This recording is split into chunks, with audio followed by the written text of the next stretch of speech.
Hello, everybody. My name is Jerry Ligon. I'm a resident blacksmith at historic Washington State Park. Uh, we're in the reproduction of James Black's shop, which everybody knows, or most people know, that James Black is famous for making the Bowie knife, Jim Bowie. And we're going to be working today. I'm just going to make a simple little hook just to show you that we are doing things. Let me explain some of the things that we're using here first. Can you, these are the tools we use. This is the vise. I have all my tools laid out that I use daily here. This is an old leg vise. This is a charcoal forge, and this is the kind of forge that James Black would have used because he didn't have a source of coal, but he could make his own charcoal. And so it burns a lot cleaner than coal, and this is what it had. As a matter of fact, he actually bought land one time for the wood to make charcoal for his forge. But today we're going to be working in a coal forge. This is our coal forge. We get our coal from Oklahoma, and there was no way he could have done that. Our anvils. We have 2 anvils in the shop. I use this one the most. This is a wrought iron anvil here. It's a hay button anvil. It's wrought iron with a steel face. Everything on this anvil has a purpose. You have your hardy hole. This is a hardy hole. I use it for different tools. It's a tool holder here. I use this to cut metal with. I heat it, I bring it up, and I cut it. And I'll just do that with this to show you how we do it. I'll bring the metal out, lay it on here if I need it.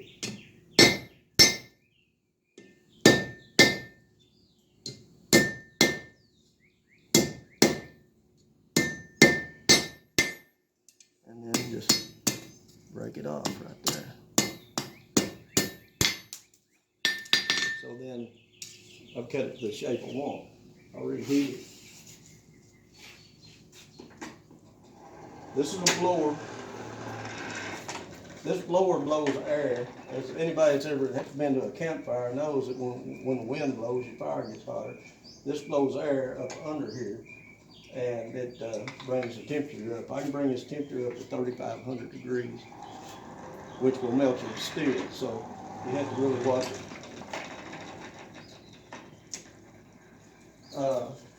The blacksmith shop in the 19th century was a lot more important than it is today. Today we make crafts mainly, but in the 19th century, especially here in Washington, Arkansas, you know, we're 14 miles from the Red River.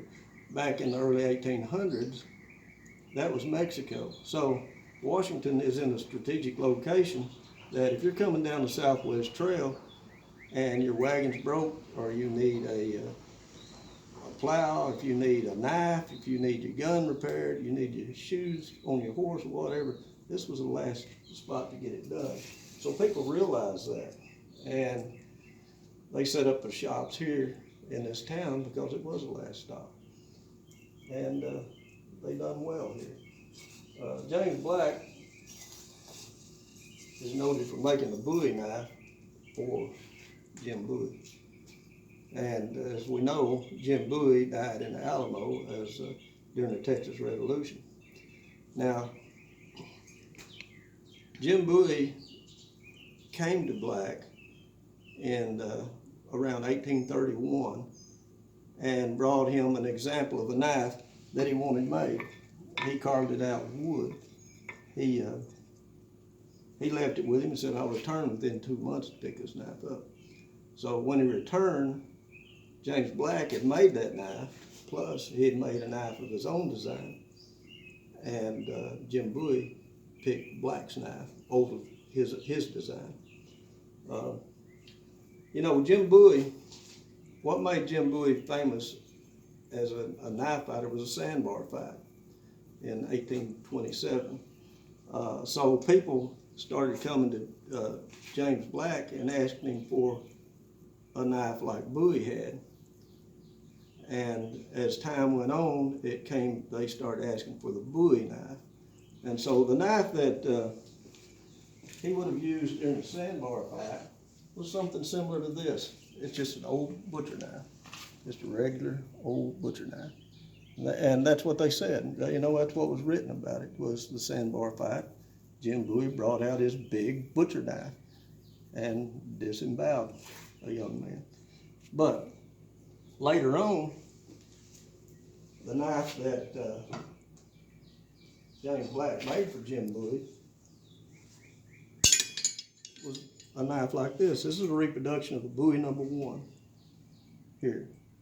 It doesn't have a guard on it, but they say that this is a knife that he had at the Alamo with him, right here. And this is a knife that James Black's noted for making here. James Black, when he trained as a young man, he left home at 8 years old and went to an apprenticeship with Mr. Henderson in Philadelphia, and Mr. Henderson was a silver plater. So you see the work of silver plating on his knives. This knife has, you know, looking at it, you think that's just a pretty plain knife, but this knife, everything in it is thought out to a T. It has silver here. This is plated silver. Everything is encased, so when you're sweating, it doesn't rust your knife. You know, knife fighting, knife was held like this, upside down, not what we'd think today. But anyway, and when you point it, it's always pointed directly at your target. So anyway, it's a very, very good design that he did.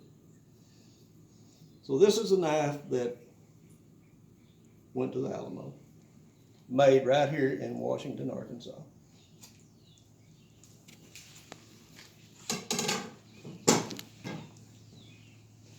Well, I can get back to, I kind of lost track a while ago, but I can get back to the anvils here. This is a wrought iron anvil with a steel face. I told you about the hardy hole. This is called a pritchel hole here. And what I do with the pritchel hole is, if I need to punch a hole in something, it's a lot easier to punch holes than it is to drill them. I'll lay it up there, take a punch, and get over here and punch the hole, and the plug will fall out the bottom, so you have your hole here. This is the face of the anvil. I use it for hammering. As you can see, this one's been hammered quite a bit, but I use this for hammering. This is a step, and I use it for cutting. So if I have a piece I want to split, I'll lay it here and cut it. Now, why would that be? Why would you think it would be? Well, I can tell you. If you split it and you mar this up, it's okay. It's not the face of the anvil. So your anvil's still smooth, and you can do your work without having these cut marks in it. This is the horn of the anvil, and it's made for wrapping. So you want to make a circle, so you're making a tripod or whatever, you can lay your steel up here and wrap it around there by hammering it and come out with a circle. This is a swedge block here. It's made for forming metal. Right now I'm using it as a tool holder. But if I want to form a piece of metal into a half moon shape, I can put it up here and hammer into that and get the half moon shape. And it gets things started. If I want to make any shape on here, well then I use that as a die to do that. And then we have our normal tools. This is the hammer I use every day. This hammer here has a rounded face, so I use it. This one has a flat face. You use all parts of the hammer. I even use the back side of this hammer for drawing out steel. This is a fuller. If I want to neck something down, I put it in my hardy hole and hammer it around like that. It necks it down. Everything in here has a use, even the brushes. This steel over here, if you can see it, is a cone mandrel, and it's made for making circles also. So if I'm making a trivet or something like that, and I need it to be perfectly round, I can hammer it to shape on this and get it perfectly round. Okay, this is a treadle hammer here. It works without electricity, as you can tell. One lick, one blow, but this has 60 pounds of lead in the head. And if I have a large piece of metal that I need to move quickly, I use this. It's one blow, one lick.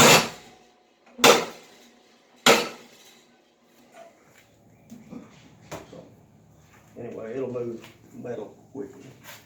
And just to show you a little bit here, this piece is warm now. I'm gonna bring it out and use for an example. The top of the horn is made for drawing out steel. So I'm gonna draw this piece of steel out real quick.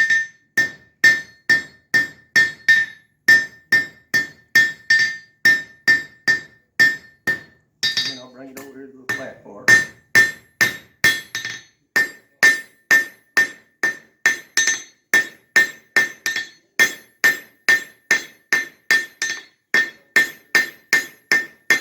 So what I've done with just a little effort is I put a point on the end of that. You don't make a curl, just heat it again.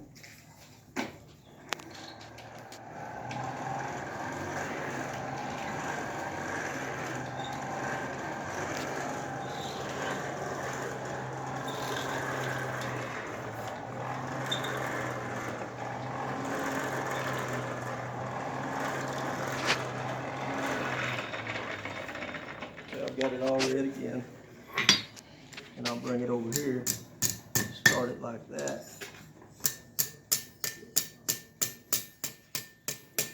hammer it like that, and then, so you've got a little curl on the end of it. Let me straighten it.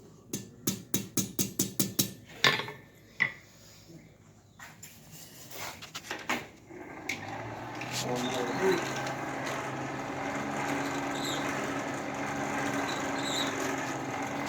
What I want to do is,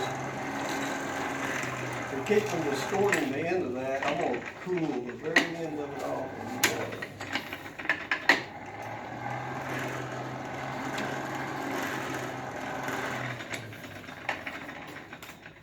Red, I'm going to cool that very end off in water. And then, because it's cooler, I can hammer on it now. So I'm going to bring this over here.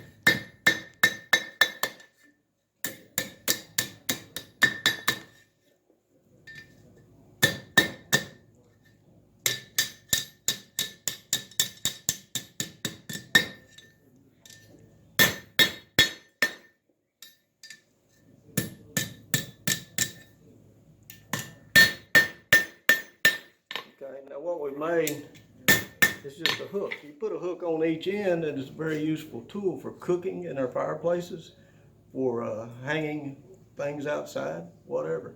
So they're real easy to make, and we make a lot of them here. So I'm gonna cool that down.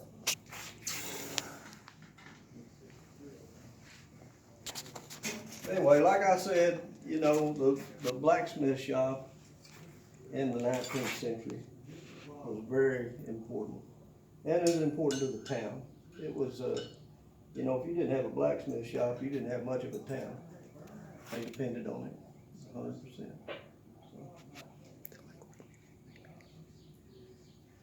So, anyway, you know, today I make things for the park. I work on the gates. I work on the hinges. There's still a need in this town for the blacksmith because we are a historic site. I'm making things for the gates right now. I also make things for the gift shop. These are holders. You can take a picture of that if you want. That's a paper towel holder. Of course, 19th century there wasn't any paper towels, but they could have used it for a scarf holder back in those days. And anyway, have you shown the walls and the bellows, all that? You know, on this charcoal board here, we use bellows. This is what James Black would have had. He wouldn't have had the hand crank deal. He would have had the bellows. So when you pull on this, it forces air. And it's a side draft, so it comes down the side and blows air out the side there. And if it had charcoal in there, that it made itself, you get an awful clean, hot fire with this. You can hear the air blowing out now from the fluid. So.